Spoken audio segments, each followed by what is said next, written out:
ുകയും സംസാരിക്കുകയും അവന്റെ മാനസിക സമ്മർദ്ദം ഒഴിവാക്കുകയും ചെയ്യുന്നു. ഇങ്ങനെ കെട്ടുകാഴ്ച മഹോത്സവം കേരളത്തെ സംബന്ധിച്ചോളം ഓരോ ക്ഷേത്രങ്ങളുടെയും വരുന്ന കെട്ടുകാഴ്ചകൾ വ്യത്യസ്തവും മനോഹരവും തന്നെയാണ്.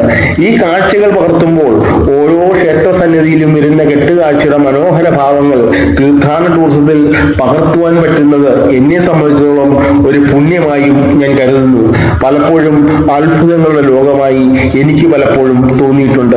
നമ്മുടെ മുന്നിൽ വരുന്ന ദുഃഖങ്ങളെയും സങ്കടങ്ങളെയും എല്ലാം മറന്നു കളയുവാൻ പലപ്പോഴും ഈശ്വരന്റെ സാന്നിധ്യം എന്ന അദൃശ്യ വിസ്മയം എന്നെ പലപ്പോഴും ആശ്വസിപ്പിക്കുന്നതായും എനിക്ക് തോന്നിയിട്ടുണ്ട്.